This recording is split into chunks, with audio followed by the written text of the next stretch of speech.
Greetings, one and all, once again, back to Exploring Arda, a Tolkien-centered podcast where I'm your host, Jackson, and I go through a bunch of Tolkien's works other than Lord of the Rings and The Hobbit. Now, of course, with my surroundings here, it's a little different. I've been trying to experiment with like the different angles and stuff like that, and now that I'm not sitting on the floor, basically, it's a lot better. I got the chair back to me. I got my collectibles, as you can see, all the movies and all the books down here that you guys are used to seeing pretty much. So I just decided to kind of change it up a little bit, and I kind of wanted to be a little comfier when I'm reading, especially when it's, 40, 50-minute episodes. So hopefully you guys don't mind that. But before we get into everything and the climatic ending, the finale of the Fall of Númenor, be sure to check out my channel for some further support. I would appreciate it. I got the Grim Captivation, which is my paranormal podcast. Having a lot of fun with that, and I'll actually be releasing a few episodes in the next month or so, hopefully. That's the plan. And then also I have Traversing Through Terror, which is just my nature hikes, having fun, just kind of exploring through the pretty much the local trails around me. So having a lot of fun with those. And then, of course, I have my own fantasy book called The Lands of Ordia, Power of Heaven. Be sure to check that out, and I would really, really appreciate it if you guys got a copy of that as well, because I am working on the second book out of 5. So, now, with all the introductions out of the way, we can actually finally get into the finale of The Fall of Númenor. So, I am very excited. I decided that I did not want to have another 2 sections. I wanted to pretty much just finish the book in general, and there are appendices in the back which kind of actually lead into the Third Age. But I figured since we are it's a show that's basically everything except for Lord of the Rings and The Hobbit, which is Third Age, I thought it would be a cool little introduction if we ever get to reading The Hobbit and Lord of the Rings, that this would be a nice tie-in to the Third Age and whatnot, because it mentions Gandalf and Saruman and Galadriel and all the familiar names. So this time we are going to be finishing Fall of Númenor before I get it all set up here. So here we go. I'm very excited to finally finish this. So here we go. Make sure I'm all set here. Alright, so this one, the section says, Ar-Pharazon assails Valinor, downfall of Númenor, and Elendil and his sons escape. In that time the fleets of the Númenoreans darkened the sea upon the west of the land, and they were like an archipelago of 1,000 isles. Their masts were as a forest upon the mountains, and their sails like a brooding cloud, and their banners were golden and black. And all things waited upon the word of Ar-Pharazon, and Sauron withdrew into the innermost circle of the temple, and men brought him victims to be burned. Oof, okay. Then the eagles of the lords of the west came up out of the dayfall, and they were arrayed as for battle, advancing in a line the end of which diminished beyond sight. And as they came, their wings spread ever wider, grasping the sky. But the west burned red behind them, and they glowed beneath, as though they were lit with a flame of great anger, so that all Númenor was illumined as with a smoldering fire, and men looked upon their faces of their fellows, and it seemed to them that they were red with wrath. Then Ar-Pharazon hardened his heart, and he went aboard his mighty ship, Al-Carandas, Castle of the Sea. Many-oared it was, and many-masted, golded and sable, and upon it the throne of Ar-Pharazon was set. Then he did on his panoply, there you go, and his crown, and let raise his standard, and he gave the signal for the raising of the anchors, and in that hour the trumpets of Númenor outrang the thunder. Thus the fleets of the Númenorians moved against the menace of the west, and there was little wind, but they had many oars and many strong slaves to row beneath the lash. The sun went down, and there came a great silence. Darkness fell upon the land, and the sea was still, while the world waited for what should betide. Slowly the fleets passed out of the sight of the watchers in the havens, and their lights faded, and night took them, and in the morning they were gone. For a wind arose in the east, and it wafted them away, and they broke the band of the Valar, and sailed into forbidden seas, going up into the war against the deathless, to wrest from them everlasting life within the circles of the world. Alright, so, what an introduction here.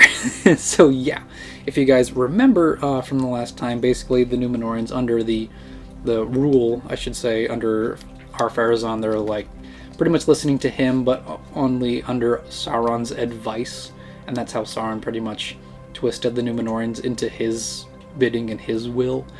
And now they're pretty much making war against the Valar and the Deathless of Valinor, which is, well, you know, I guess we'll find out very soon about how all that happens. And so that's kind of like where we're at on the story. So, but the fleets of Ar-Pharazon came up out of the deeps of the sea and encompassed Avalone and all the Isle of Eressia, and the Eldar mourned, for the light of the setting sun was cut off by the cloud of the Númenorians. And at last Ar-Pharazon came even to Aman, the blessed realm, in the coasts of Valinor, and still all was silent, and doom hung by a thread. For Ar-Pharazon wavered at the end, and almost he turned back. His heart misgave him when he looked upon the soundless shores and saw Taniquetzal shining, whiter than snow, colder than death, silent, immutable, terrible as the shadow of the light of Iluvatar. But pride was now his master, and at last he left his ship and strode upon the shore, claiming the land for his own, if none should do battle for it. And a host of the Númenorians encamped in might about Tuna, whence all the Eldar had fled. Then Manwë upon the mountain called upon Iluvatar, and for that time the Valar laid down their government of Arda. But Iluvatar showed forth his power, and he changed the fashion of the world, and a great chasm opened in the sea between Númenor and the deathless lands. And the waters flowed down into it, and the noise and smoke of the cataracts went up to heaven, and the world was shaken.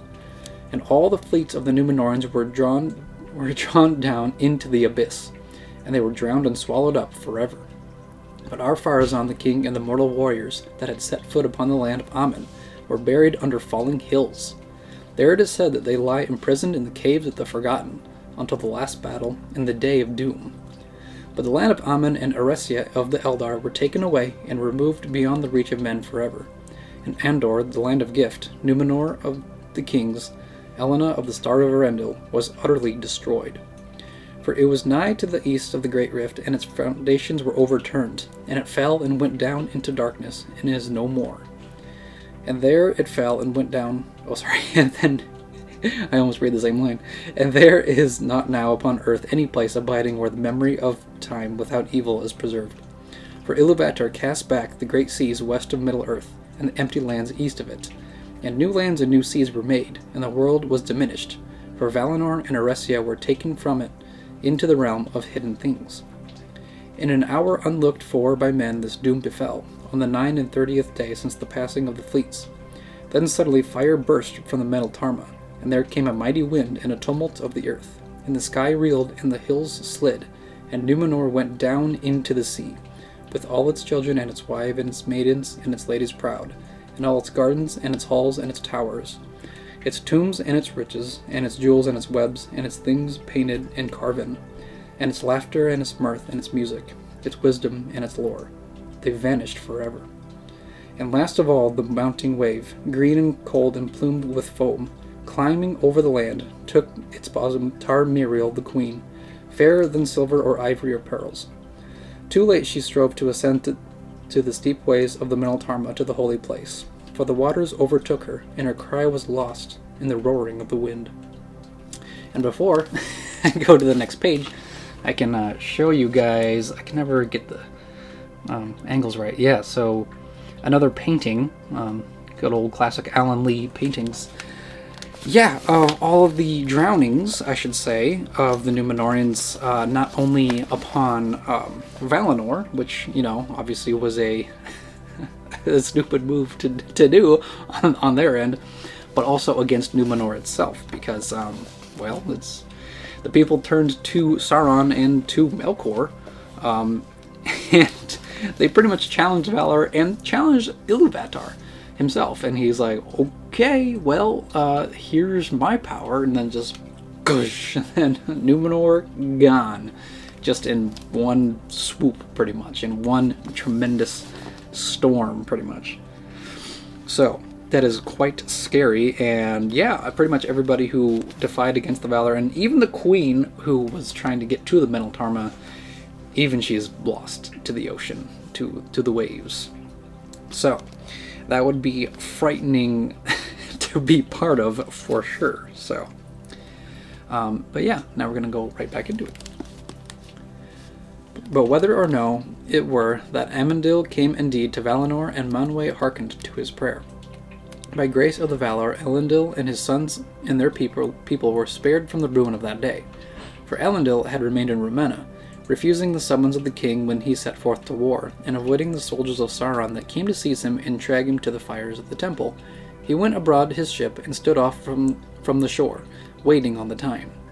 There he was protected by the land from the great drought of the sea that drew all towards the abyss, and afterwards he was sheltered from the first fury of the storm. But when the devouring wave rolled over the land and Númenor toppled to its fall, then he would have been overwhelmed and would have deemed it the lesser grief to perish. For no wrench of death could be more bitter than the loss and agony of that day. But the great wind took him, wilder than any wind that men had known, roaring from the west, and it swept his ships far away, and it rent into their sails and snapped their masts, hunting the unhappy men like straws upon the water. 9 ships there were, 4 for Elendil, and for Isildur 3, and for Anarion 2, and they fled before the black gale out of the twilight of doom into the darkness of the world. And the deeps rose beneath them in towering anger, and waves like unto mountains, moving with great caps of writhen snow, bore them up amid the wreckage of the clouds, and after many days cast them upon the shores of Middle-earth. And all the coasts and seaward regions of the western world suffered great change and ruin in that time. For the seas invaded the lands, and shores foundered, and ancient isles were drowned, and new isles were uplifted, and hills crumbled, and rivers were turned into strange courses. And then there's actually a little note here that says, of the changes brought down in the tumult of the winds and seas that followed the downfall, it is written in the tale of the years of the Second Age, but nowhere else. In some places the sea rode in upon the land, and others it piled up new coasts. Thus, while Lindon suffered great loss, the Bay of Belfalas was much filled at the east and south, so that Pelargir, which had been only a few miles from the sea, was left far inland, and Anduin carved a new path by many miles to the bay. But the Isle of Tolfalas was almost destroyed, and was left at last like a barren and lonely mountain in the water not far from the issue of the river. Yeah, so, a little quick break here. So, not only is Númenor drowned, but like the coast of Middle-earth is also feeling the wrath of the ocean, I suppose, and all of its waves and currents, and pretty much tsunamis.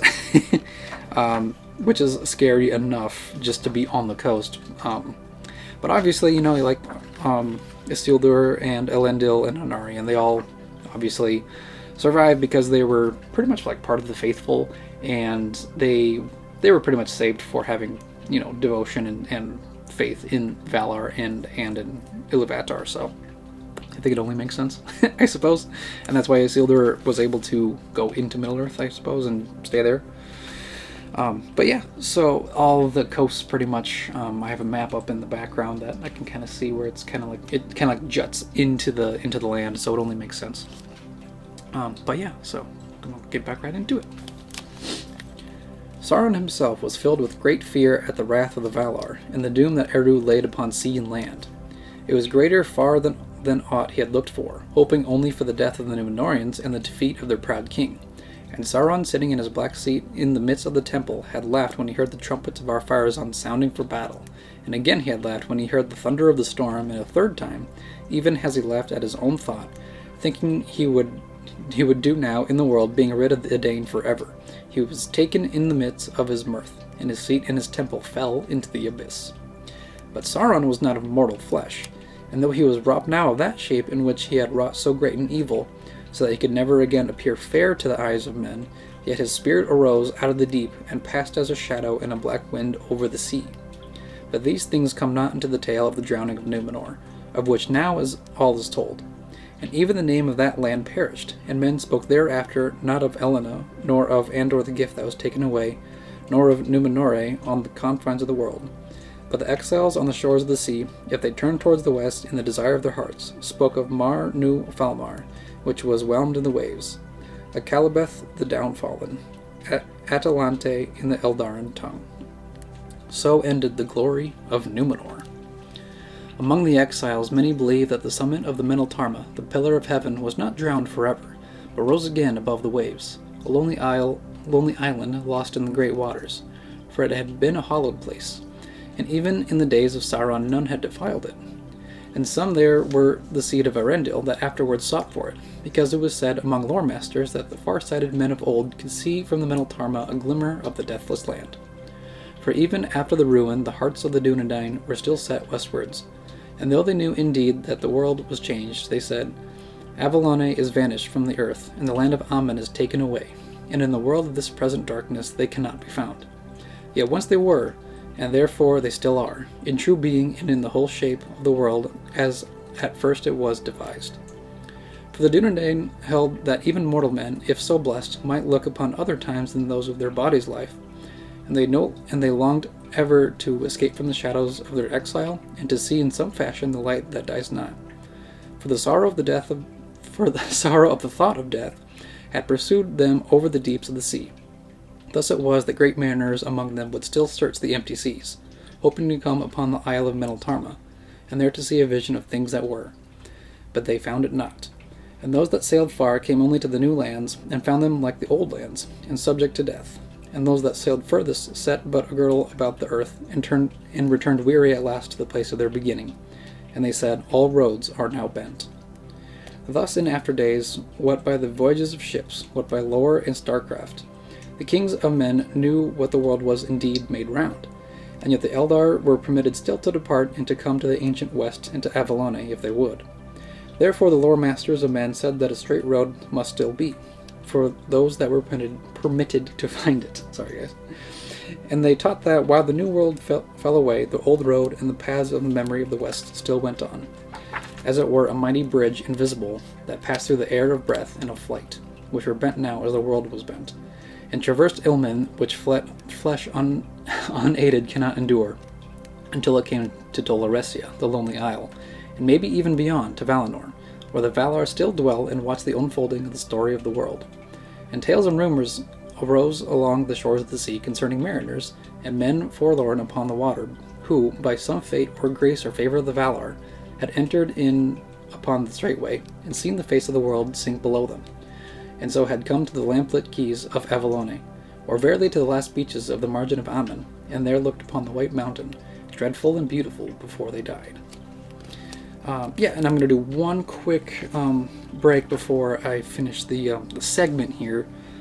So basically all of the remaining Dúnedain, the survivors pretty much, and the people of Númenor kind of realize their, I suppose, like, not really their mistake, but like their people's mistake of Númenor, of like following Sauron and following Ar-Pharazon against the Valar.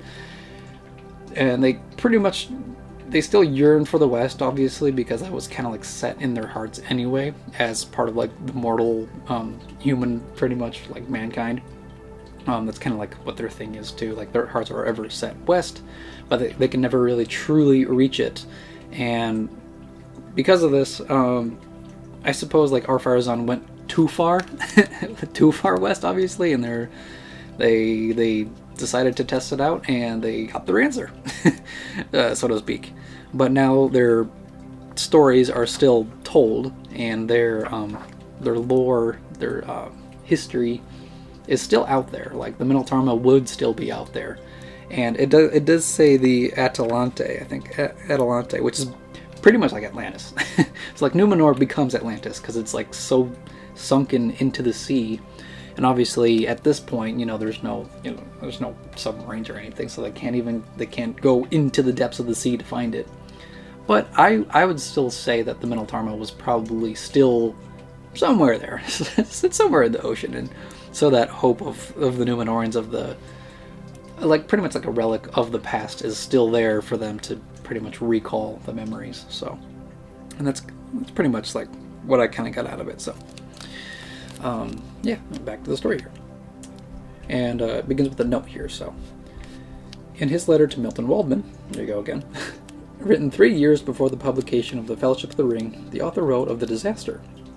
Númenor itself, on the edge of the rift, topples and vanishes forever with all its glory in the abyss.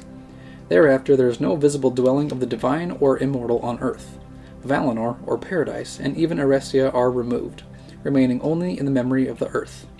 Men may sail now west, if they will, as far as they may, and come no nearer to Valinor or the Blessed Realm, but return only into the east and so back again, for the world is round and finite, in a circle inescapable, save by death. Only the immortals, the lingering elves, may still, if they will, wearying of the circle of the world, take ship and find the straight way, and come to the ancient or true west, and be at peace. The flight of Elendil and the exiles following the downfall was memorialized in a song about the tall kings and their 9 tall ships. It was a rhyme that came into the mind of Gandalf as he and Pippin rode on Shadowfax towards Minas Tirith. Tall ships and tall kings, 3 times 3. What brought they from the foundered land over the flowing sea? 7 stars and 7 stones, and 1 white tree. The calamitous events of the downfall would live long in the memories of the peoples of Middle-earth. In the Third Age, as all awaited the final outcome of the War of the Ring, Faramir and Eowyn stood upon the walls of Minas Tirith, the city of Gondor, looking toward the east and Mordor. It seemed to them that above the ridges of the distant mountains another vast mountain of darkness arose, towering up like a wave that should engulf the world, and about it lightnings flickered. And then a tremor ran through the earth, and they felt the walls of the city quiver. A sound like a sigh went up from all the lands about them, and their hearts beat suddenly again. "It reminds me of Númenor," said Faramir, and wondered to hear himself speak. "Of Númenor?" said Eowyn. "Yes," said Faramir, "of the land of Westerness that foundered, and of the great dark wave, climbing over the green lands and above the hills, and coming on darkness unescapable. I often dream of it." Alright, so, another quick break after that. I know that there seems to be a lot of breaks in this episode, but there's a lot of things to kind of pinpoint. So, I kind of forgot about that quote in Lord of the Rings, but there's also a lot of quotes. And it would only make sense for, like, Faramir and, obviously Boromir to, like, learn about the history of Middle-earth. So, and it does kind of make sense where Mordor reminds him of Númenor, because both causes are from Sauron, and he's trying to extend his darkness, so I guess it only makes sense. But it is pretty cool. And yeah, pretty much Tolkien is just saying that they're pretty much like the Númenor stories are just a lot of like the downfall of mankind, like pretty much they were the cause of their own demise, things like that, and pretty much the whole thing of like men sailing west but never really reaching Valinor, it's just not a thing anymore, and especially after the Númenoreans test them, so now it's like literally impossible to do that. So now we're going to a new segment. This is Foundations of the Realms in Exile, Arnor and Gondor. The stones are divided and Sauron returns to Mordor. So the end of the Second Age draws on in a major catastrophe, but it is not quite yet concluded. From the cataclysm there are survivors. The last leaders of the faithful, Elendil and his sons, escaped from the downfall with 9 ships, bearing a seedling of Nimloth and the 7 seeing stones, gifts of the Eldar to their house, and they were born on the wind of a great storm and cast upon the shores of Middle-earth. And there is some Elvish here. So, let's see. Et Erelo Indorena Utulian, Sanome Maravan Ar Hildinyar, Ten Amber Meta. And that was probably very, very terrible. So, I do not speak Elvish, I do not write Elvish, but it is really, really cool. And I do have an Elvish tattoo, but I had to make sure that the translation was good, so it's okay. But I don't speak it, so sorry. And those were the words that Elendil spoke when he came up out of the sea on the wings of the wind. Out of the great sea to Middle-earth I am come. In this place will I abide in my heirs unto the ending of the world. And then it kind of gives a little thing here about Elendil of Númenor, High King of Gondor and Arnor. In that time, those of the Númenoreans who were saved from destruction fled eastward, as is told in the Akalabeth. The chief of these were Elendil the Tall and his sons Isildur and Anarion. Kinsmen of the king they were, descendants of Elros, but they had been unwilling to listen to Sauron, and had refused to make war on the lords of the west. Manning their ships with all who remained faithful, they forsook the land of Númenor ere ruin came upon it. They were mighty men, and the ships were strong and tall, but the tempest overtook them, and they were borne aloft on hills of water even to the clouds, and they descended upon Middle-earth like birds of the storm. Elendil was cast up by the waves in the land of Lindon, and he was befriended by Gil-galad. Thence he passed up the river Lune, and beyond Ered-Luin he established his realm, and his people dwelt in many places in Eriador, about the courses of Lune and Baranduin. And his chief city was at Annúminas, beside the water of Lake Nuil. At Fornost upon the north downs also the Númenoreans dwelt, and in Cardolan, and in the hills of Rudar. And towers they raised upon Emin-Beriad, and upon Amon-Sul, and there remained many barrows and ruined works in those places. But the towers of Bereid still looked towards the sea.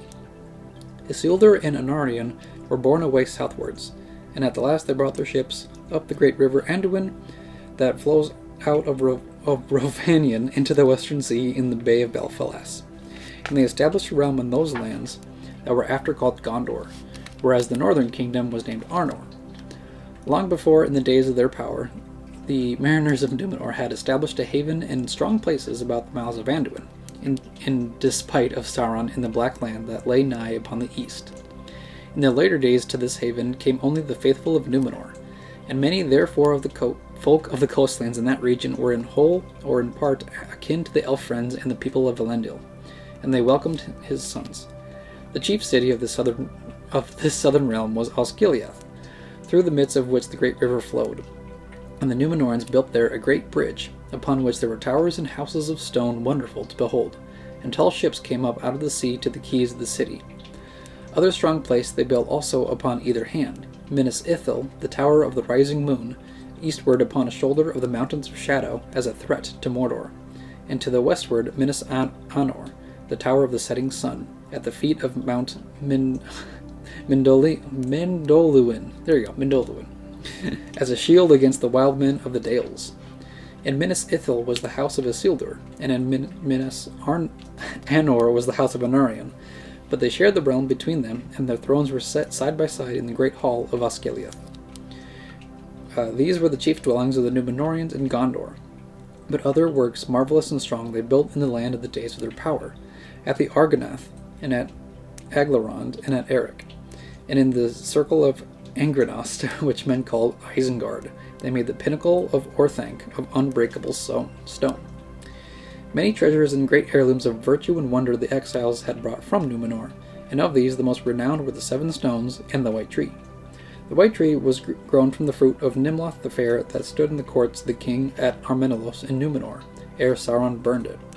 And Nimloth was in its turn descended from the tree of Tirion, that was an image of the eldest of trees, white Tilperion, while Yavanna caused to grow in the land of the Valar.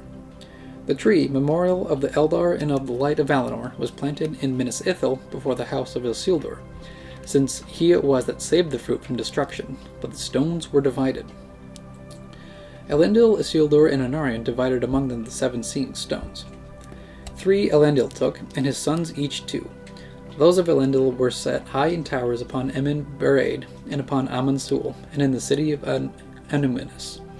But those of his sons were at Minas Ithil and Minas Anor, and at Orthanc and in Osgiliath. Now these stones had this virtue that those who looked therein might perceive in them things far off, whether in place or in time, and for the most part they revealed only things near to another kindred stone, for the stones each called to each. But those who possessed great strength of will and of mind might learn to direct their gaze whither they would. Thus the Númenorians were aware of many things that their enemies wished to conceal, and little escaped their vigilance in the days of their might.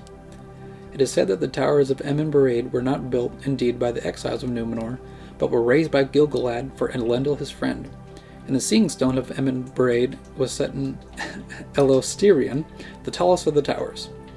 Thither Elendil would repair, and thence he would gaze over the sundering seas, when the yearning of exile was upon him.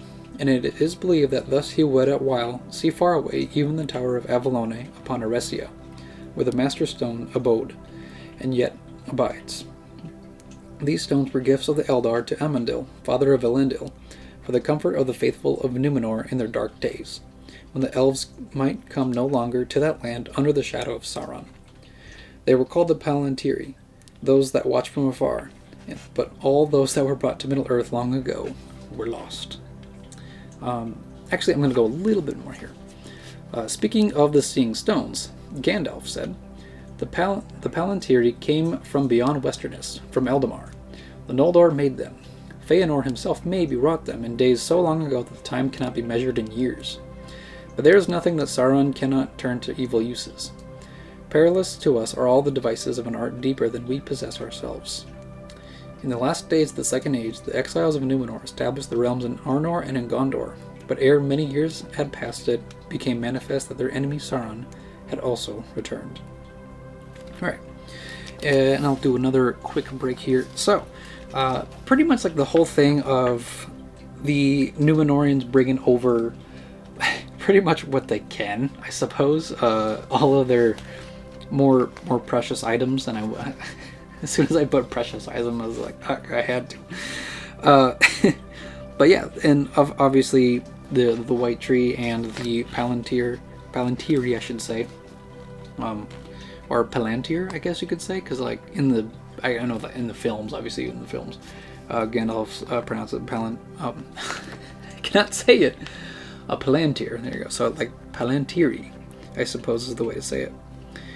Is their pretty much their greatest treasure, and it works in their favor because they not only are they still against Sauron, and I suppose they still know that he's still about because of his dark shadow and whatnot. It works to their advantage because they just want to just settle down and just defend their land instead of going out and exploring more of somebody else's land. But obviously, Osgiliath was like the main city, I suppose, of the Númenorians, like the most like grandeur and stuff like that. Obviously, Arnor was taken later, I suppose. Like I think it was Arnor that was taken over. And I know that Arnor is close to Angmar. I think Angmar is like a little bit north, but I'm just kind of trailing now. So, but now we're gonna go right into it. Finish our segment here, and we're very close. So, the ruin of Númenor was more terrible than Sauron had foreseen, and he had forgotten the might of the lords of the West in their anger. This good, at least, the exiles believed had come out of ruin, that Sauron had also perished. But it was not so. Sauron was indeed caught in the wreck of Númenor, so that the bodily form in which he long had walked perished. But he fled back to Middle-earth, a spirit of hatred born upon a dark wind. He was unable ever again to assume a form that seemed fair to men, but became black and hideous, and his power thereafter was through terror alone. He came in secret, as has been told, in his ancient kingdom of Mordor, beyond the Efelduath, the Mountains of Shadow, and that country marched with Gondor upon the east. There above the valley of Gorgoroth was built his fortress vast and strong, Barad-dûr, the Dark Tower, and there was a fiery mountain in that land that the elves named Orodruin. Indeed, for that reason Sauron had set there his dwelling long before, for he used the fire that welled there from the heart of the earth in his sorceries and his forging. And in the midst of the land of Mordor he had fashioned the ruling ring. There now he brooded in the dark, until he had wrought for himself a new shape, and it was terrible, for his fair semblance had departed forever when he was cast into the abyss at the drowning of Númenor. He took up again the great ring, and clothed himself in power, and the malice of the eye of Sauron few even of the great among elves and men could endure. Sauron's anger was great when he learned that Elendil, whom he most hated, had escaped him, and was now ordering a realm upon his borders. Now Sauron prepared war against the Eldar and the men of Westerness, and the fires of the mountain were awakened again.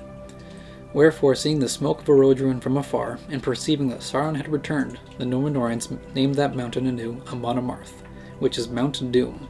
And Sauron gathered to him great strength of his servant out of the east and the south, and among them were not a few of the high race of Númenor. For in the days of the sojourn of Sauron in that land the hearts of well nigh all its people had been turned towards darkness. Therefore many of those who sailed east in that time and made fortresses and dwellings upon the coast were already bent to his will, and they served him still gladly in Middle-earth. But because of the power of Gil-galad, these renegades, lords both mighty and evil, for the most part took up their abodes in the southlands far away. Yet two there were, Herimor and Fuanur, sure, who rose to power among the Haradrim, a great and cruel people that dwelt in the wide lands south of Mordor, beyond the mouths of Anduin. Alright. And, man, we are a little bit close, but there is still quite a bit left. So we'll see. We'll see how long it takes. Yeah, so Sauron, to the dismay of the Númenoreans, still survives. But it's kind of like also on the other side, too, where Sauron learns that Elendil pretty much was able to escape the wrath of the Valar, and so now he still hates the Númenoreans because not all of them perished in the drowning of the Númenor and of the sea, pretty much. So he's mad, he's angry, and because of that he just starts up planning his evil dark thoughts again, because it's just one thing after another. It's like, oh, not even all of them drowned? Okay, well, it's time to do something else. And so another war starts up again. So it's kind of the whole thing of what Sauron's all about, I suppose. So he just keeps coming back, and he always comes back with like hatred in his heart. So that is definitely Sauron. So back to it here again. This segment is called Sauron Attacks Gondor, Takes Minas Ithil, and Burns the White Tree. Yeah, and then I'll just go into it. When therefore Sauron saw his time, he came with great force against the new realm of Gondor, and he took Minas Ithil, and he destroyed the white tree of Isildur that grew there. But Isildur escaped, and taking with him a seedling of the tree, he went with his wife and his sons by ship down the river, and they sailed from the mouths of Anduin seeking Elendil. Meanwhile, Anarion held Osgiliath against the enemy, and for that time drove him back to the mountains. But Sauron gathered his strength again, and Anarion knew that unless help should come, his kingdom would not long stand. And then there's a little note here. As Gandalf would later tell Frodo, the strength of the elves to resist him was greater long ago, and not all men were estranged from them. The men of Westerness came to their aid. That is a chapter of ancient history which it might be good to recall. For there was sorrow then too, and gathering dark, but great valor and great deeds that were not wholly vain. Now Elendil and Gil-galad took counsel together, for they perceived that Sauron would grow too strong and would overcome all his enemies one by one, if they did not unite against him. Therefore they made that league which is called the Last Alliance. During the Hobbit's journey towards Rivendell, Strider alludes briefly to Elendil, Gil-galad, and their alliance with reference to the Weathertop, the highest and most southerly of the weather hills of northern Eriador, overlooking the Dwarven-made Great East Road. In the first days of the North Kingdom they built the great watchtower on Weathertop, Amansul they called it. It was burned and broken, and nothing remains of it now but a tumbling ring, like a rough crown on the old hill's head. Yet once it was tall and fair. It is told that Elendil stood there watching for the coming of Gil-galad out of the west in the days of the Last Alliance. And then it tells about Gil-galad and Elendil. Gil-galad and Elendil marched east into Middle-earth, gathering a great host of elves and men, and they halted for a while at Imladris. It is said that the host that was there assembled was fairer and more splendid in arms than any that had been since in Middle-earth, and none greater has been mustered since the host of the Valar went against Thangorodrim. And then it ends with a little note here. Years later, during the Council of Elrond, the master of Rivendell would recall that muster. Then Elendil the Tall and his mighty sons Isildur and Anarion became great lords, and the north realm they made in Arnor, and the south realm in Gondor above the mouths of Anduin. But Sauron of Mordor assailed them, and they made the last alliance of elves and men, and the hosts of Gil-galad and Elendil were mustered in Arnor. Thereupon Elrond paused a while and sighed. I remember well the splendor of their banners, he said. It recalled to me the glory of the elder days, and the host of Beleriand. So many great princes and captains were assembled, and yet not so many, nor so fair, as when Thangorodrim was broken, and the elves deemed that evil was ended forever, and it was not so. And then it continues with the hosts of the Alliance. So I will get to it soon, because I'll just do a little quick break, just because I do like to pinpoint, like I said, the important things. Obviously with Gil-galad and Elendil having a very, very tight, I suppose you could say a friendship, almost like, obviously fellowship if you want to go that term.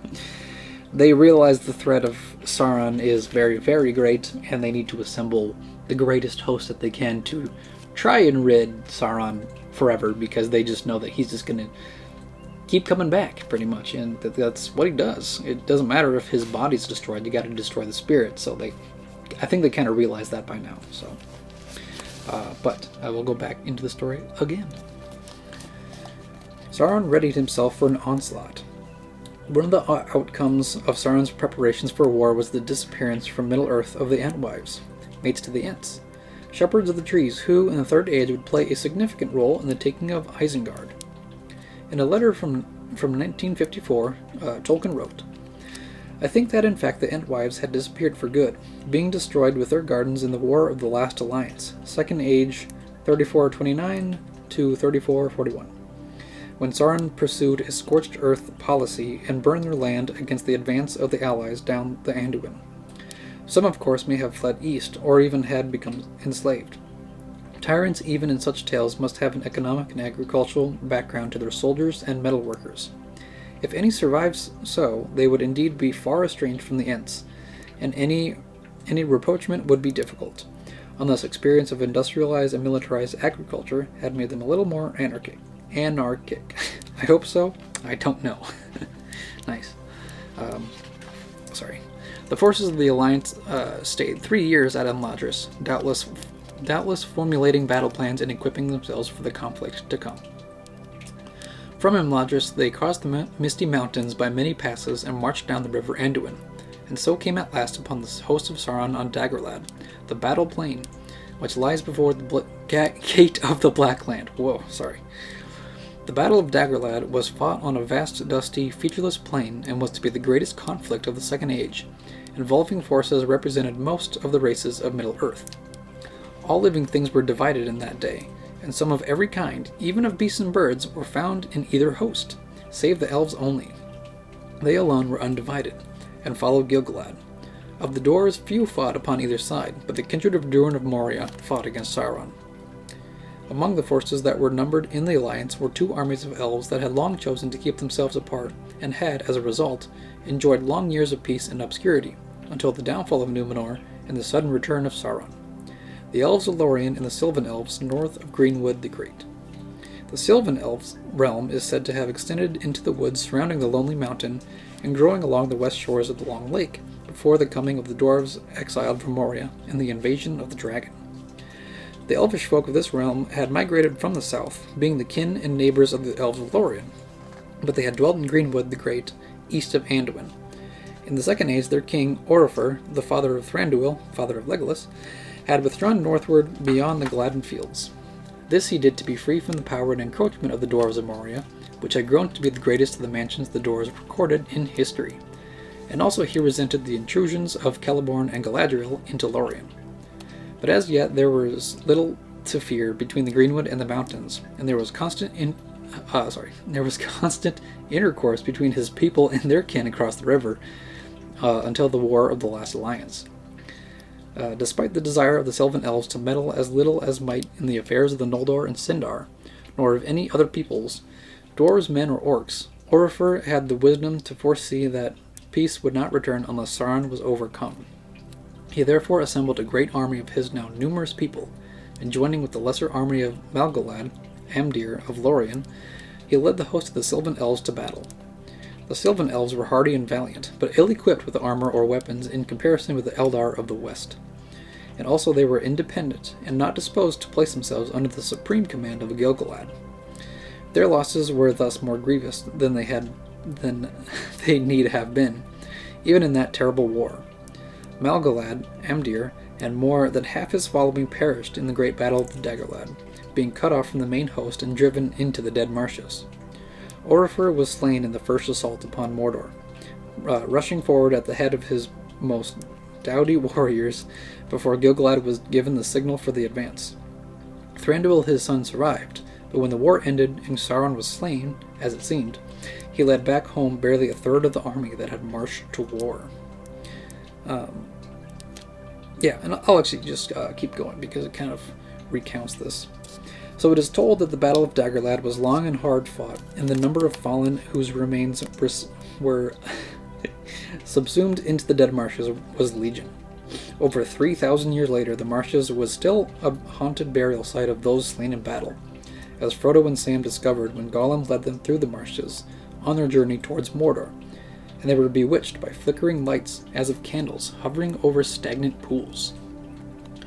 They lie in all the pools, said Frodo, pale faces, deep, deep under the dark water. I saw them, grim faces and evil, and noble faces and sad. Many faces proud and fair, and weeds in their silver hair, but all foul, all rotting, all dead. A fell light is in them. To which Gollum responded, Yes, yes, it was a great battle. Tall men with long swords, and terrible elves, and orcs shrieking. They fought on the plain for days and months at the Black Gates. But the marshes have grown since then, swallowed up by the graves, always creeping, creeping. Although the Battle of Dagorlad was long waged and at the cost of many fatalities, the Alliance triumphed at the last.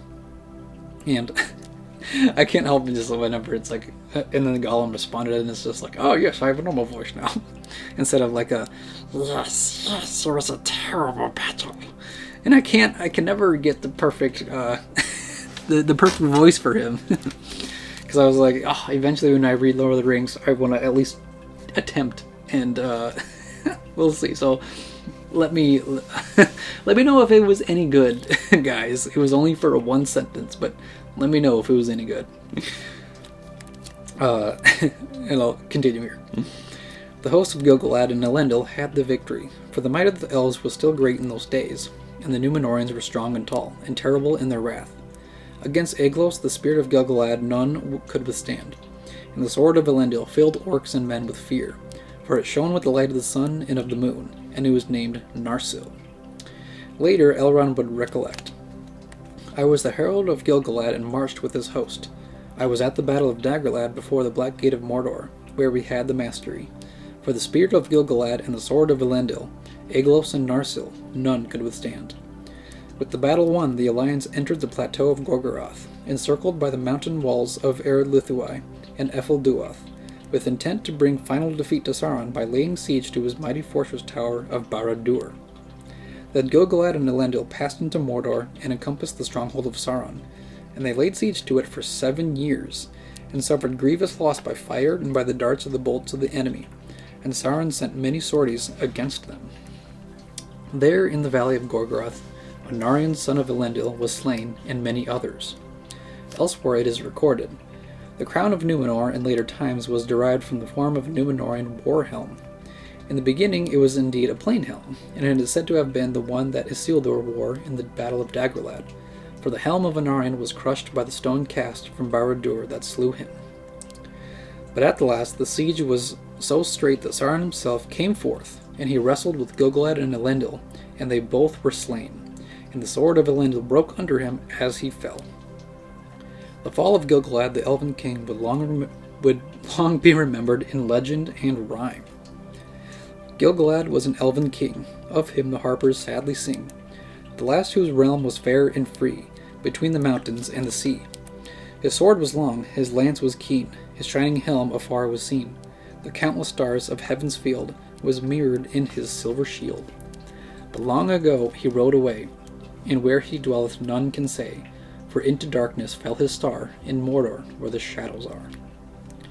Many of the elves and many of the Númenóreans and men who were allies had perished in the battle and the siege, and Elendil the Tall and Gil-galad the High King were no more. Never again was such a host assembled, nor was there any such league of elves and men, for after Elendil's day the two kindreds became estranged. The loss of both Gil-galad and Elendil in their struggle with Sauron on the slopes of Erodruin was a tragic blow to the armies of the Alliance, but for their enemy, his triumph was short-lived. But Sauron also was thrown down, and with the hilt shard of Narsil, Isildur cut the ruling ring from the hand of Sauron and took it for his own. Then Sauron was for that time vanquished, and he forsook his body, and his spirit fled far away and hid in wastelands, and he took no visible shape again for many long years. As is told in the Fellowship of the Ring, long after the battle that saw not just the fall of Sauron, but also that of Gil-galad and Elendil, Elrond Half-Elven would speak of those days at the Council of Elrond. Fruitless did I call the victory of the last alliance? Not wholly so, yet it did not achieve its end. Sauron was diminished, but not destroyed. His ring was lost, but not unmade. The Dark Tower was broken, but its foundations were not removed, for they were made with the power of the ring, and while it remains, they will endure. Many elves and many mighty men, and many of their friends had perished in the war. Anarion was slain, and Isildur was slain, and Gil-galad and Elendil were no more. And actually, before the quote continues, there's another painting of the Last Alliance, obviously, if you guys can kind of see it without the glare there. Another cool depiction of the Last Alliance and the terrible battles that kind of go with them. It's like the host of elves and men against a vicious, I guess, horde of orcs there. So, very cool to see that. Here we go again. Never again shall there be any such league of elves and men, for men multiply and the firstborn decrease, and the two kindreds are estranged. And ever since that day the race of Númenor has decayed, and the span of their years has lessened. And then I suppose I could technically end it. You know what? I think so, because I have one last thing. I have one last one last section, and then it'll be done. All right, so so pretty much, yeah, there's a big battle, the Last Alliance. Obviously, Gil-galad and Elendil perish in the battle, and there's like years and years of sieging against Mordor, pretty much against Erodruin and Barad-dûr, which kind of only makes sense because it's Sauron's last defense, I suppose. And then, yeah, he gets defeated. And although he does get defeated, his spirit, obviously his evil spirit, still lingers on, but Isildur takes the ring so that it's harder, I suppose, for Sauron to take physical form again. So, now we will do the very last section of Fall of Númenor. The ruling ring passed out of the knowledge even of the wise in that age, yet it was not unmade. For Isildur would not surrender it to Elrond and Círdan, who stood by. They counseled him to cast it into the fire of Erodruin nigh at hand, in which it had been forged, so that it should perish and the power of Sauron be forever diminished, and he should remain only as a shadow of malice in the wilderness. But Isildur refused this counsel, saying, "This I will have as a weregild for my father's death and my brother's. Was it not I that dealt the enemy his death blow? And the ring that he held seemed to him exceedingly fair to look on, and he would not suffer it to be destroyed. Taking it, therefore, he returned at first to Minas Anor, and there planted the white tree in memory of his brother Anarion. Among the hoarded scrolls and books within the archives of lore kept in the city of Gondor were many records of ancient days that few, even among the lore masters, could read, for their scripts and tongues had become dark to later men. Among these documents in Minas Tirith lay a scroll concerning the One Ring, made by Isildur following the war in Mordor and prior to his going north. The great ring shall go now to be an heirloom of the North Kingdom, but records of it shall be left in Gondor, where also dwell the heirs of Elendil, lest a time come when the memory of these great matters shall grow dim." And after these words, Isildur described the ring, such as he found it. "It was hot when I first took it, hot as a glade, and my hand was scorched, so that I doubt if I ever again I shall be free of the pain of it. Yet even as I write, it is cooled, and it seemeth to shrink, though it loseth neither its beauty nor its shape. Already the writing upon it, which at first was clear as red flame, fadeth, and is now only barely to be read. It is fashioned in an elven script of Eregion, for they have no letters in Mordor for such subtle work, but the language is unknown to me. I deem it to be the tongue of the Black Land, since it is foul and uncouth. What evil it saith I do not know, but I trace here a copy of it, lest it fade beyond recall. The ring misseth, maybe, the heart of Sauron's hand, which was black and yet burned like fire, and so Gil-galad was destroyed. And maybe, were the gold made hot again, the writing could be refreshed. But for my part, I will risk no hurt to this thing. Of all the works of Sauron, the only fair. It is precious to me, though I buy it with great pain." But soon Isildur departed, after he had given counsel to Menildil, his brother's son, and had committed to him the realm of the south. He bore away the ring, to be an heirloom of his house, and marched north from Gondor, by the way that Elendil had come. And he forsook the south kingdom, for he purposed to take up his father's realm in Eredor, far from the shadow of the Black Land. But Isildur was overwhelmed by a host of orcs that lay in wait in the misty mountains, and they descended upon him at unawares in his camp between the Greenwood and the Great River, nigh to Loeg Ningloron, the Gladden Fields, for he was heedless and set no guard, deeming that all his foes were overthrown. There well nigh all his people were slain, and among them were his 3 elder sons, Elendur, Aratan, and Cirion. But his wife and his youngest son, Valandil, he had left in Imladris when he went to the war. Isildur himself escaped by means of the ring, for when he wore it he was invisible to all eyes. But the orcs hunted him by scent and slaught until he came to the river and plunged in. There the ring betrayed him and avenged its maker, for it slipped from his finger as he swam, and he was lost in the water. Then the orcs saw him as he labored in the stream, and they shot him with many arrows, and that was his end.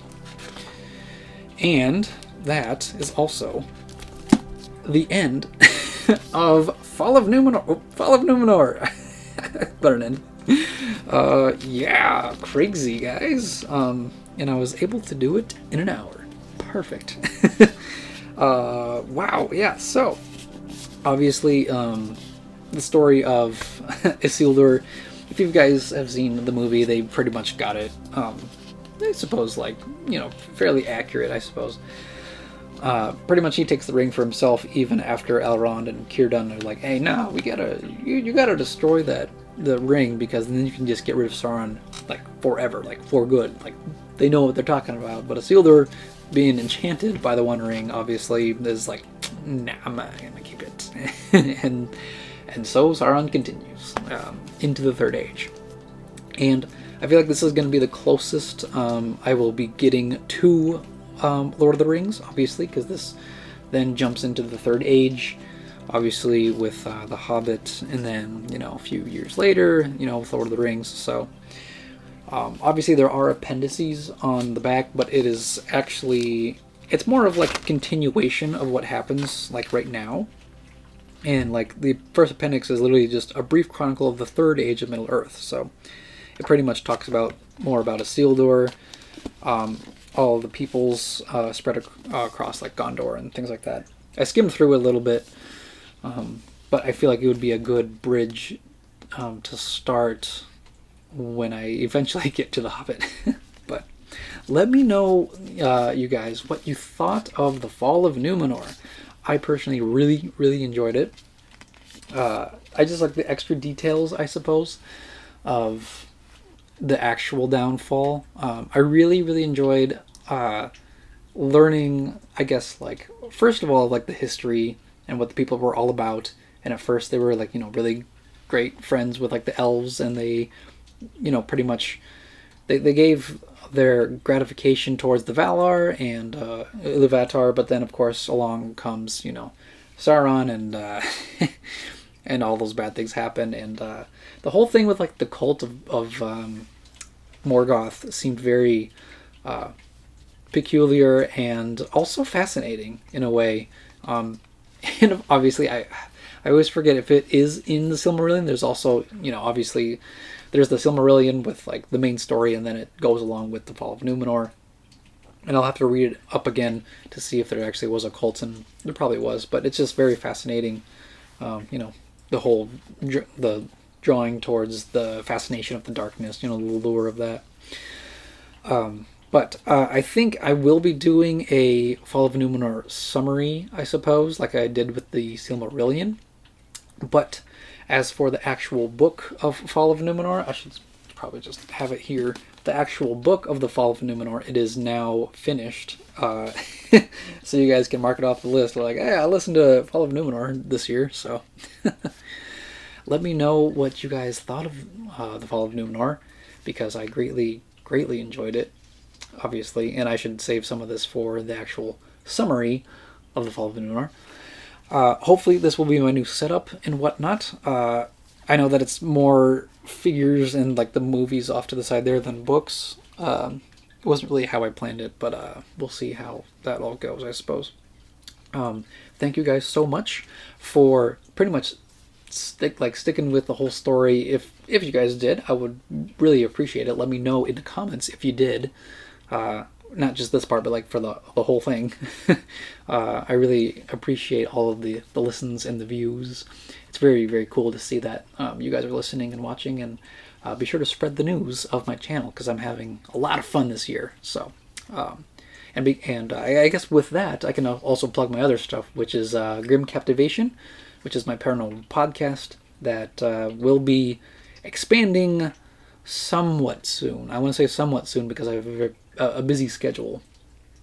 So be on the lookout whenever those start popping up more often.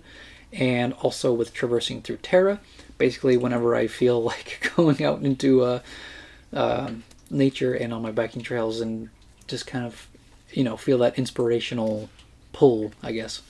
And then lastly, be sure to check out my own book, The Lands of Ordia. I'm very passionate about my project about that.